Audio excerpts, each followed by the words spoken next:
Telugu film industry ने 2026 की शुरुआत में ही एक ऐसी फिल्म पेश की जिसमें mainstream एक्शन और मैथोलॉजी एलिमेंट को एक नए भाग से जोड़ने की कोशिश की। फिल्म का नाम है वनवीरा, जिसे पहले वनारा के नाम से प्रमोट किया जा रहा था, लेकिन सेंसर बोर्ड के ऑब्जेक्शन और मार्केटिंग स्ट्रेटजी में बदलाव के कारण इसका नाम बदलकर वनवीरा रखा गया। वनवीरा एक ऐसी फिल्म है जो एक्शन, ड्रामा और मैथोलॉजी के मिश्रण है। इस फिल्म के डायरेक्टर और लीड एक्टर अविनाश त्रिविधुला हैं, जिन्होंने एक ऐसे युवक का किरदार निभाया है जो अपनी खोई हुई गरिमा, डिग्निटी को वापस अब पाने के लिए एक आधुनिक रावण से भिड़ जाता है। फिल्म की रिलीज डेट 1 जनवरी 2026 थी और इसे शुरुआत में इस स्मॉल फिल्म माना गया था, लेकिन इसके विजुअल्स इफेक्ट और मैथोलॉजिकल कनेक्शन ने इसे सोशल मीडिया पर चर्चा का विषय बना दिया। फिल्म के पीछे की एक टीम ने इसे एक कमर्शियल एंटरटेनर बनाने के लिए काफ़ी मेहनत की है। विषय विवेक सागर का म्यूजिक और सजाथा सिद्धार्थ की सिनेमेटोग्राफी फिल्म को एक अलग टेक्सचर देते हैं। डायरेक्टर हैं इसमें अविनाश त्रिविधुला, लीड एक्टर भी अविनाश त्रिविधुला हैं। लीड एक्ट्रेस हैं सिमरन चौधरी, इनका इंदु, इसमें फिल्म का नाम होता है इंदु, और अविनाश का नाम है रघु। म्यूजिक डायरेक्टर हैं विवेक सागर, सिनेमेटोग्राफर हैं सुजाता सिद्धार्थ, एडिटर हैं छोटा प्रसाद, सपोर्टिंग कास्ट शिवाजी राजा, सत्या अमानी। दोस्तों, क्या आपने कभी सोचा है कि एक पुरानी मिथ और आज की गंदी राजनीति जब आमने सामने आती है तो क्या होता है? आज हम बात करेंगे 2026 की उस फिल्म की जिसने तेलुगु सिनेमा में एक नई बहस छेड़ दी है, वनवीरा। और आज हम इस फिल्म की कहानी का, क्या रघु सिर्फ एक नल्ला लड़का था या उसके खून में किसी महान योद्धा का अंश था? चलिए शुरू करते हैं। फिल्म की शुरुआत होती है एक ऐसे गांव से जहां वक्त जैसे थम गया है, लेकिन वहां की पॉलिटिक्स काफ़ी गर्म है। हमारा हीरो रघु अविनाश त्रिविधुला एक गुड फॉर नथिंग गाय है। उसका दिन शुरू होता है अपने पिता शिवाजी राजा की डांट से और ख़त्म होता है अपनी कज़न इंदु सिमरन चौधरी के साथ। आपने सपने देखने में रघु की लाइफ में सबसे कीमती चीज़ क्या है? उसका करियर नहीं, उसका बैंक बैलेंस बिल्कुल नहीं, उसका सबसे बड़ा गर्व है उसकी बाइक। रघु का किरदार हमें बताता है कि कैसे एक ऑर्डिनरी लड़का तब तक चुप रहता है जब तक उसके सेल्फ रिस्पेक्ट पर बात ना आ जाए। उसके पिता हमेशा उसे नौकरी ढूंढने के लिए बोलते हैं, लेकिन रघु को लगता है कि लाइफ बस मज़े करने के लिए है। इंदु के साथ उसके स्किन्स हैं। हमें गुड हैरे गाना देखने को मिलता है जो विवेक सागर की धुनों से सजा है और गांव की खूबसूरती को दिखाता है, लेकिन इस प्रेम कहानी के पीछे एक काला साया है। देवा श्री नंदू देवा गांव का एक डोमिनेंट कास्ट का नेता है और नवा निर्माणा पार्टी का एमएलए कैंडिडेट है। देव सिर्फ एक नेता नहीं बल्कि एक आधुनिक रावण है जिसका गर्व और अहंकार उसे लगता है कि वो कुछ भी छीन सकता है। कहानी में ट्विस्ट तब आता है जब देवा के फॉलोअर्स एक इलेक्शन रैली के लिए रघु की बाइक जबरदस्ती ले जाते हैं। दोस्तों, सोचिए, आपकी सबसे प्यारी चीज़ कोई नेता का चमचा उठा ले जाए और बोल दे कि बाद में ले लेना, तो कैसा लगेगा? रघु शुरुआत में इसे हल्का लेता है, लेकिन जब रैली खत्म होने के बाद भी उसकी बाइक वापस नहीं मिलती, तब शुरू होता है असली तमाशा। रघु देवा के पास जाता है, लेकिन वहाँ उसे सिर्फ अपमान मिलता है। कास्ट डिस्क्रिमिनेशन और पावर का नंगा नाच हमें यहाँ देखने को मिलता है। देवा उसे बताता है कि उसकी बाइक अब पार्टी की प्रॉपर्टी है। यह छोटी सी लड़ाई अब एक बैटल फॉर डिग्निटी बन जाती है। अब फिल्म अपना रुख बदलती है। रघु को सपने आने लगते हैं जहां उसे वानारा क्लान के पूर्वज दिखते हैं। स्निपेट हमें बताते हैं कि रघु असलियत में उस वानारा वंश के वंशज हैं जिसने रामायण में भगवान राम की मदद की थी।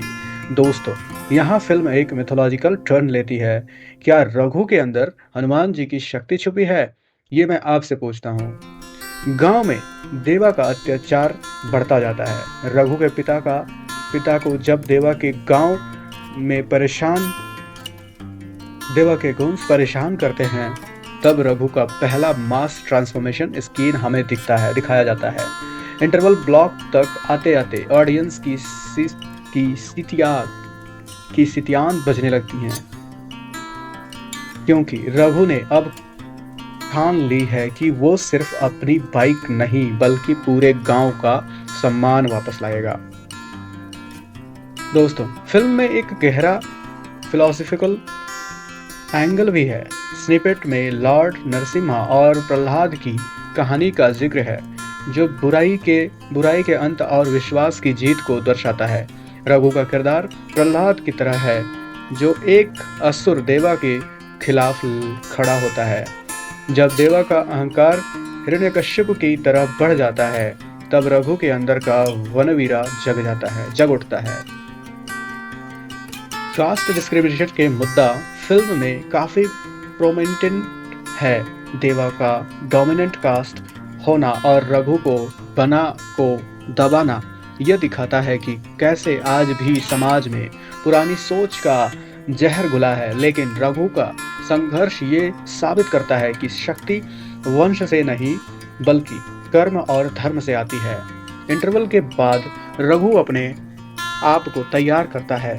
यहाँ फिल्म थोड़ी पेचीदी और बोरिंग हो सकती है, जैसा कि कुछ क्रिटिक्स ने कहा है, लेकिन बोर्डम को खत्म करने के लिए आते हैं सत्या का किरदार फिल्म में एक पैरोडी एपिसोड लेकर आता है, जहां वो पॉपुलर तेलुगु फिल्म जैसे दुदुकू, टेम्पर और सिंघम के आइकॉनिक स्किन्स के नकल करते हैं। ये स्किन्स फिल्म का स्ट्रेस ब्लॉकबस्टर है और ऑडियंस को काफ़ी हंसाता है। इसी बीच रघु और इंदु की इमोशनल जर्नी भी आगे बढ़ती है, लेकिन ट्रेजेडी तब होती है जब एक पाइवोटल कैरेक्टर की मौत हो जाती है। यह मौत रघु को पूरी तरह बदल देती है। उसका गुस्सा अब शक्ति में बदल चुका है। अब बात करते हैं फिल्म के सबसे बड़े हाइलाइट की, द क्लाइमैक्स। रघु और देवा के बीच का अंतिम मुकाबला एक मैदान में होता है। यहाँ विजुअल वीएफएक्स का कमाल दिखाया गया है। जब रघु प्रहार करता है तो उसके पीछे हनुमान जी की परछाई और उसकी ह्यूमिलिटी और स्ट्रेंथ को विजुअलाइज किया गया है। दोस्तों, थिएटर में इस वक्त जय श्री राम के नारे गूंजने लगते हैं। रघु देवा को हराता है, लेकिन उसे मारता नहीं बल्कि उसका अहंकार तोड़ देता है। क्लाइमैक्स को पूरा गूज़बम्प्स कहा गया है, क्योंकि यह सिर्फ एक एक्शन सीन नहीं बल्कि एक स्पिरिचुअल एक्सपीरियंस बन जाता है। फिल्म के अंत में रघु को समझ आता है कि उसकी बाइक तो बस एक जरिया थी, उसे उसकी असली पहचान से मिलाने की। फिल्म का मैसेज साफ है, धर्म की रक्षा करो तो धर्म तुम्हारी रक्षा करेगा। वनवीरा हमें सिखाता है कि आधुनिक युग में भी पुराने मूल्य वैल्यूज उतने ही प्रभावशाली हैं जितने पहले थे। तो दोस्तों, कैसी लगी आपको वनवीरा की यह कहानी? क्या आपने यह मूवी प्राइम वीडियो पर देखी? कमेंट में जरूर बताएं। अब मैं आपको मूवी की कुछ डीप एनालिसिस और साइकोलॉजी बेस्ड चीज़ें बताऊंगा। जैसे कि फिल्म में एक बड़ा विरोधाभास यानी कि कॉन्ट्रडिक्शन देखने को मिलता है। एक तरफ यह कास्ट डिस्क्रिमिनेशन जैसे ब्रूटल ऑनेस्टी वाले मोटिव को उठाती है, लेकिन दूसरी तरफ यह फोर्स डिग्निटी का सहारा लेती है। क्रिटिक्स का मानना है कि अगर फिल्म सिर्फ सोशल ड्रामा पर फोकस करती तो ये शायद और भी प्रभावशाली होती, लेकिन मिथोलॉजिकल एलिमेंट्स ने इसे एक कमर्शियल सेफ्टी नेट प्रदान किया है। इस स्क्रीन में गांव की शांति और रघु की लेजी लाइफ स्टाइल को दिखाया गया है। विवेक शाकर का म्यूजिक यहाँ हल्का फुल्का और फोक ओरिएंटेड है। गुधारे गाना ऑडियंस को फिल्म का माहौल में सेट करता है। देवा की एंट्री और उसकी पॉलिटिकल ताकत का प्रदर्शन, रघु की बाइक का छीनना एक टर्निंग पॉइंट है जो ऑडियंस में गुस्सा पैदा करता है। यहाँ डायलॉग डिलीवरी में देवा का अहंकार साफ झलकता है, जो उसे एक मॉडर्न रावण का रूप में स्थापित करता है। रघु को आने वाला सपना और उसके पूर्व जन्म का जिक्र। यह स्क्रीन वीएफएक्स हैवी है और फिल्म की टोन को सीरियस बनाता है। इंटरवल्स ब्लॉक में रघु का देवा के कुंज से पहले भिड़ंत होती है, जो मास ऑडियंस के लिए ट्रीट है। पोस्ट इंटरवल कहानी में थोड़ा अलग आता है। इस लग को पार धरने के लिए सत्या का कॉमेडी ट्रैक और पैरोडी एपिसोड आता है, लेकिन इसी दौरान एक महान कैरेक्टर की मौत फिल्म में इमोशनल वेट लाती है। क्लाइमैक्स सीक्वेंस जहां रघु अपने वनरा वंश की शक्ति को पहचानता है, थिएटर में जय श्री राम के नारे और हनुमान जी की प्रेजेंस ऑडियंस को पूरा गूज़बम्स देती है। फिनाले में देवा की हार सिर्फ एक व्यक्ति की हार नहीं, बल्कि एक बुराई की हार दिखाई गई है।